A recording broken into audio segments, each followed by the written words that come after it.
Hello guys, welcome our YouTube ചാനലിലേക്ക് ഏവർക്കും സ്വാഗതം. എൻ്റെ ചാനൽ ആദ്യമായിട്ട് കാണുന്നവരാണെങ്കിൽ ഒന്ന് സബ്സ്ക്രൈബ് ചെയ്യണേ. ഒട്ടുമിക്ക ആൾക്കാർക്കും മധുരം കഴിക്കാൻ ഇഷ്ടമാവും. ഭക്ഷണം കഴിച്ചാൽ മധുരം കഴിക്കുന്ന സ്വഭാവം ചില ആളുകൾക്കുണ്ട്. അതിൽ പെട്ട ഒരാളാണ് ഞാൻ. അപ്പോൾ നമുക്ക് നമ്മുടെ വീട്ടിലുണ്ടാകുന്ന ചേരുവകൾ ഉപയോഗിച്ചിട്ട് ഒരു മധുര പലഹാരം ഉണ്ടാക്കി നോക്കിയാലോ. ഞാനിവിടെ ഉണ്ടാക്കാൻ പോകുന്നത് പാൽപ്പേടയാണ്.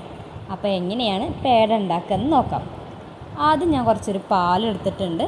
അതൊന്നിങ്ങനെ ചൂടായി വരുമ്പോൾ അതിലോട്ട് ഒരു പിഞ്ച് ഉപ്പും പൊടിച്ച പഞ്ചസാരയും ചേർത്ത് നന്നായിട്ട് ഇളക്കുന്നുണ്ട്. ഇളക്കലാണ് ഇതിൻ്റെ മുഖ്യം. അത് കൈവിടാണ്ട് തന്നെ ചെയ്യും വേണം. നമ്മൾ ഒരു നേരം നമ്മളെ ശ്രദ്ധ തെറ്റിക്കഴിഞ്ഞിട്ടുണ്ടെങ്കിൽ ഒന്നില്ലെങ്കിൽ പാല് തിളച്ച് പോവും, അല്ലെങ്കിൽ അടിയിൽ പിടിക്കും. അപ്പോൾ നമ്മുടെ പഞ്ചസാര പാലിലേക്ക് നന്നായിട്ട് യോജിക്കണം. അപ്പോൾ ഒരു തരി പോലും നമുക്ക് ഇതാവരുത്. അപ്പോൾ നന്നായിട്ട് ഇളക്കുക.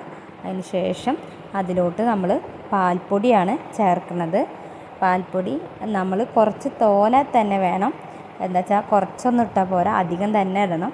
നമ്മുടെ ഈ പാലൊന്ന് കുറുകാനാണ് നമ്മൾ പാൽപ്പൊടി ഇട്ടിട്ട്, ഈ പാൽപ്പൊടിയിലാണ് നമ്മുടെ പാലൊന്ന് കുറുകിയിട്ട് സെറ്റായിട്ട് വരിക.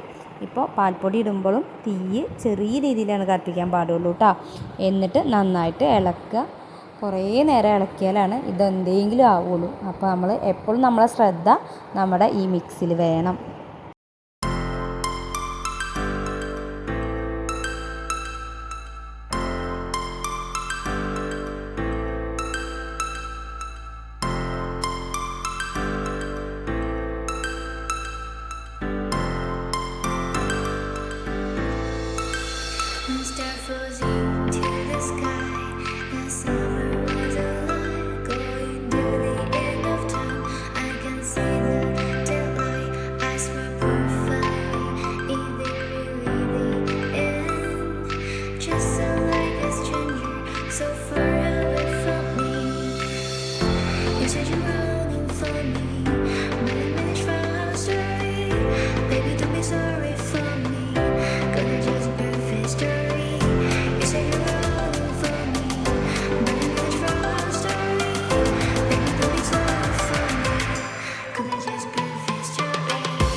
ഇപ്പോൾ ഏകദേശം നമ്മളുടെ പാല് ഒന്ന് കുറുകി വന്നിട്ടുണ്ട്.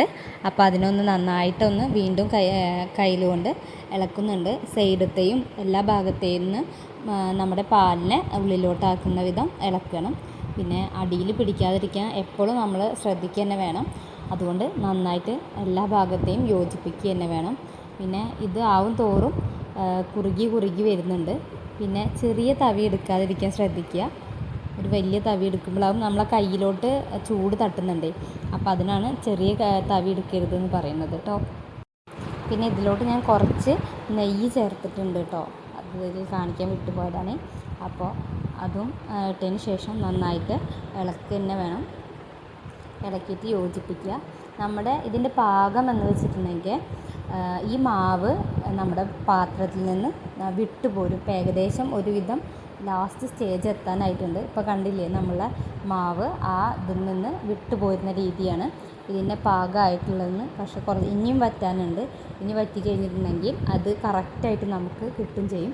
ഇപ്പോഴും ഞാൻ കുറച്ച് നെയ്യ് ചേർത്ത് കൊടുത്തിട്ടുണ്ട്. എന്നിട്ട് നന്നായിട്ട് മിക്സ് ചെയ്തിട്ട് എടുക്കുന്നുണ്ട്. നമ്മുടെ ഈ പേട നമ്മൾ കടയിൽ നിന്ന് മേടിക്കുന്ന അതേപോലെ ടേസ്റ്റ് ഉണ്ട്. പക്ഷെ അതിനായിട്ടും എനിക്ക് തോന്നിയത് ഒന്നും കൂടി നമ്മൾ ഉണ്ടാക്കിയതുകൊണ്ടായിരിക്കാം ഒന്നും കൂടി ടേസ്റ്റ് നമുക്ക് തോന്നിയിട്ടുള്ളത്. അപ്പോൾ എല്ലാവരും ഒന്ന് ട്രൈ ചെയ്ത് നോക്കണം. കുറച്ച് പണി ഉണ്ടെങ്കിലും പക്ഷെ നമ്മൾ ഉണ്ടാക്കിയതുകൊണ്ട് നമുക്ക് സന്തോഷത്തോടെ കഴിക്കുകയും ചെയ്യാം. നല്ല ഹെൽത്തിയാണ്. നമ്മൾ വേറെ മിക്സോ ഒന്നും അതിൽ ചേർക്കുന്നില്ല. അപ്പോൾ നമ്മൾ വിശ്വസിച്ചിട്ട് നമുക്ക് കഴിക്കുകയും ചെയ്യാം. മറ്റേത് എന്തൊക്കെ കൂട്ട് ചേർക്കുന്നത് നമുക്കറിയില്ലല്ലോ. അപ്പോൾ എല്ലാവരും ഒന്ന് ട്രൈ ചെയ്ത് നോക്കുക കേട്ടോ. അപ്പോൾ നമ്മുടെ പാത്രത്തിൽ നിന്ന് നമ്മുടെ മാവ് വിട്ട് വന്നിട്ടുണ്ട്. അപ്പോൾ നമ്മുടെ ഒരുവിധം ആയിട്ടുണ്ട്. ഇനി അതിന് ഞാനൊരു നെയ്യ് തൂവിയ പാത്രത്തിലോട്ടാണ് മാറ്റുന്നത് കേട്ടോ. ഒരു പ്ലേറ്റിൽ കുറച്ച് നെയ്യ് ചേർത്തിട്ട് അതിലോട്ട് മാറ്റിയിട്ടുണ്ട്. ഒന്ന് റെസ്റ്റ് ചെയ്യാൻ വെക്കുന്നുണ്ട്. ഇതിപ്പോൾ നമ്മളെ കയ്യിൽ ഒട്ടിപ്പിടിക്കും. അപ്പോൾ ഒന്ന് തണുത്തതിന് ശേഷം തണുക്കുമ്പോൾ ഇതൊന്ന് ഡ്രൈ ആയിട്ട് വരും. നമ്മൾ ഏത് രൂപത്തിലാണോ ആക്കുന്നത് അതാക്കാൻ വേണ്ടി നമ്മൾ കുറച്ച് കയ്യിൽ കുറച്ച് നെയ്യ് ചേർത്തിട്ട് അത് ഒന്ന് സെറ്റാക്കിയാൽ മതി. ഞാനിവിടെ റൗണ്ട് ഷേപ്പിലാണ് ഉണ്ടാക്കിയിട്ടുള്ളത്. അപ്പോൾ എല്ലാവരും ഒന്ന് ട്രൈ ചെയ്ത് നോക്കി നോക്കുക. സൂപ്പർ ടേസ്റ്റാണ്. അപ്പോൾ ഒന്ന് ട്രൈ ചെയ്ത് നോക്കുക കേട്ടോ.